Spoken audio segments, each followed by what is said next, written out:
기독교인들은 항상 현재 그리고 과정을 어떻게 사는 것이 참 중요합니다.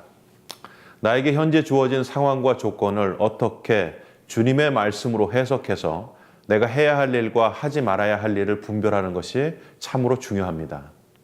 나에게 주어진 상황에서 이것이 기독교인으로서 꼭 해야 하는 일이라면 목숨을 걸고 해야 하며, 이것이 하지 말아야 할 일이라면 소위 목에 칼이 들어와도 하지 말아야 하는 것이 사실 기독교인입니다. 한국에서 요즘 흥행하는 영화는 현대사를 재조명한 1987년입니다. 이 영화의 배경은 군부에 맞서 민주화 운동이 한참이던 1987년 1월 14일 서울대학교 언어학과 학생이 치안본부 대공수사단 남영동 분실에서 도망한 선배의 소재를 형사들이 물으나 순순히 대답하지 않자 폭행, 정기고문, 물고문 등을 가해서 그로 인하여서 박종철 학생이 죽게 된 것입니다. 이 사실이 세상에 알려지는 과정 중에 당시 영등포 교도소의 교도관이었던 한재동 교도관의 역할이 참 컸습니다. 이 교도관을 비둘기라고 부르는데, 이것은 민주화운동으로 잡혀온 정치범들에게 신문과 여러 가지 세상의 소식을 알려주고 또한 교도소 생활을 세상으로 알리는 역할을 했기 때문에 그렇게 불렸다고 합니다.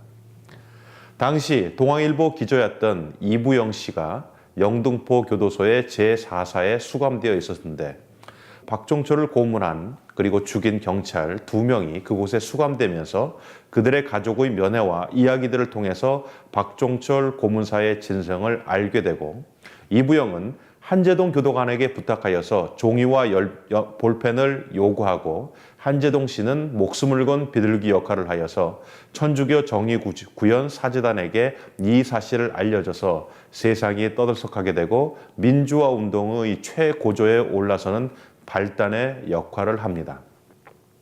이후 한재동 씨는 2004년 교도관에서 정년 퇴임하고 지금은 경기도의 한 대학교에서 계약직 조경사로 일하고 계시는데, 그분에 대한 짧은 다큐가 한 탐사보도 매체에 의해서 1987 그날의 비둘기라고 방송되었습니다. 맨 마지막 장면에 나레이터가 한재동 씨에게 질문을 던집니다. 인생에 있어서 1987년은 어떤 의미입니까? 한재동 씨가 말하시기를, 어찌 보면 참 행운이었습니다.